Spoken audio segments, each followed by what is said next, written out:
So in December of 2021, I thru hiked the GR131, which is a long distance hiking trail on the Canary Islands. The Canary Islands are a set of archipelagos off the west coast of Africa and are technically a part of Spain. Today I'm going to give you 5 reasons why I think you should hike them this coming winter, which I think is the best time to hike them. I'll also give you 5 reasons why I think you potentially shouldn't hike them, especially if you're hiking the GR131 trail like I did. Just to note, I didn't make it to La Palma because the volcano was active at the time, and also didn't get to El Hierro, so I'll be focusing on Lanzarote, Fuerteventura, Gran Canaria, Tenerife, and La Gomera. I've already made a how to hike video, which you can find in the links below. This video goes into a bit more detail on wild camping and the logistics of hiking on the island, so if you'd like more details, check out that. So reason number 1 is the unique landscapes. This is an easy one, but the Canary Islands are home to some pretty special and unique landscapes you probably won't find in many other places around the world. Each island has its own highlight, but some of the most special places to hike for me were the volcano Mount Teide and the surrounding national park in the center of Tenerife, the largest of the islands. Mount Teide is the 3rd tallest volcanic structure in the world, and its base actually sits in the remains of an older, eroded, extinct volcano. It took me 2 full days to hike from the beginning of the trail at La Esperanza to reach the national park, where I spent the whole day exploring the base of the volcano, which was well worth it. My second favorite highlight was the central highlands of Gran Canaria, an epic mountain range and set of valleys in the center of the island. Gran Canaria is the 3rd largest island of the Canaries and was formed mostly through volcanic eruptions in the Miocene period between 9 and 14 million years ago. On my 3rd day of hiking the island, I traversed across a ridge for a whole day in these highlands, which was pretty incredible. The coastline of the island is pretty cool as well. And number 3, the volcanic deserts of Lanzarote. These volcanic deserts and lava fields were stunning to walk through and had some resemblance to the ones I hiked through in Iceland. Most days you'll traverse across these landscapes, but it was my 2nd day of hiking near this national park, which was the best. Think open, empty volcanic deserts with extinct volcanoes looming off in the background. It was pretty cool. So reason number 2 is because of the wide variety of different landscapes you come across on the islands. So the islands are based off the west coast of Africa, and they all have a pretty rugged volcanic look to them, but they all have their own unique landscapes as well. So this is great because you can pass through so many different microclimates all on the one trail. Lanzarote had a very volcanic, rocky landscape that was barren and desolate, with extinct volcanic mountain ranges looming off in the distance. Fuerteventura was more of a typical yellowy sandy desert that at times felt even more sparse than Lanzarote. It's a large island and it definitely feels like it, and the GR131 hiking trail passes through more mountainous ranges and desert valleys than it does compared to Lanzarote. Gran Canaria had a refreshing change compared to the previous 2 islands. As you hike up into its highlands, you move into fresh green pine forests, sweeping green mountains, valleys, and epic coastlines. Gran Canaria definitely has more of an alpine feel compared to the other islands. Tenerife, like Gran Canaria, has lots of pine forests, but in the center of the island it has a unique national park thanks to the active Mount Teide volcano. As you walk through the crater of a massive extinct volcano, Mount Teide looms above. There's not much greenery, but lots of jagged cliffs and a moon-like landscape. La Gomera, one of the smaller islands, has a central highland area like Gran Canaria, but was much more dense and had more rainforest than pines. The outer coastline areas are pretty cool as well.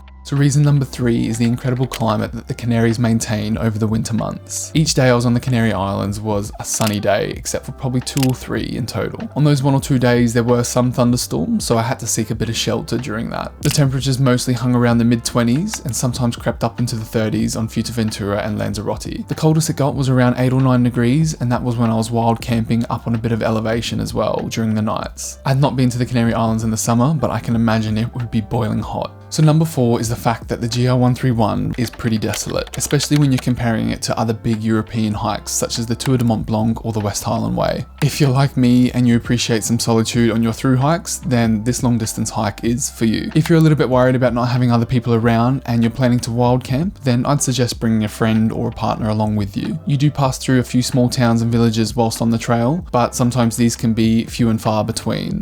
And the 5th reason is the food. So I had some pretty tasty meals whilst I was on the trail, most notably on Tenerife and Gran Canaria. I mostly took advantage of the restaurants and the cafes when I was passing through small towns and villages, and got lots of recommendations from the locals whilst I was out on the trail. There was also lots of local artesian goats, cheeses and cured meats, which were perfect for when I was tackling longer sections of the trail. I also had some freeze-dried meals that I ate when I ran out of my other food, so they came in handy as well. So now for the 5 reasons as to why hiking the Canary Islands Islands might not be for you. So number 1 is something I battled with every night, which is the stress of finding a decent wild camping spot. There is nothing worse than when you're exhausted, the sun is setting, and there's no sign of a decent wild camping pitch within sight. Lanzarote and Fuerteventura were awful for this, and most nights I had to sleep on a rocky riverbed or desert valley where I got whipped by sand all night. Gran Canaria, Tenerife and La Gomera were better, but I still faced challenges with them. Because of this, I had to opt to staying in hotels and B&Bs at times, which were booked literally last minute because I couldn't find a spot to camp. If I could do it over again, I would try and do some more research into wild camping on these islands. If you have any further questions about wild camping on these islands, drop a comment below and I'll get back to you. So number 2 is the lack of natural water sources on the island. So this was another big stressor for me, as I would normally rely on my B-Free water filter to filter water during my hikes. But on the Canary Islands, there's no natural sources of water, so you have to rely on stocking up in the towns and the villages as you pass by. This means at times you're carrying more than 2 kilos of water if you need it for your freeze-dried meals and for an overnight pitch. On the other hand, you can try and go light, but this leaves you with the stress of trying to ration the water, particularly on long dry sections such as on Fuerteventura. So if you're planning to through hike the Canary Islands, make sure you plan accordingly for water. So reason number 3 was the difficulty with the ferry crossings between the islands. So getting from one island to another required the use of the ferries, which in theory sounds fantastic and fun, but in reality, matching up the times to your hiking can be quite difficult, as some sections only have 1 to 2 crossings per day. This isn't the worst thing, but it can mean you're waiting around for the next ferry for hours, and instead of carrying on hiking onto the next island, you're forced to stay overnight in a B&B in an ick tourist town. These ferries and my lack of planning were the reason why I didn't have time to complete El Hierro. So if you're planning to do the GR131 across all of these islands, make sure you check the ferry times and try to match them up with your hikes, so you minimize wasted time sitting around doing nothing. So number 4 is that some sections just aren't very nice to look at. And look, I get that this is something you expect to get on almost all hikes, but the Canary Islands are definitely no different. One that sticks out in particular for me is the beginning of the Gran Canaria section, where you leave the trailhead from the city of Mazapalamas. This drilling section of road walking has constant incline and some pretty average views. There's no water for 2 days on this section either, which only makes my recollection of this section worse. There were a few other sections with housing developments and tourist towns that you pass through, but you put up with it. And the 5th and final reason for against hiking the Canary Islands is the lack of waymarking. Now, the GR131 I guess is relatively new compared to lots of the other GR hikes, so in general I only came across a few of the GR red and white flags, and there weren't too many other signs either. I had to rely heavily on my downloaded offline maps on all trails on my iPhone to guide me along the hikes.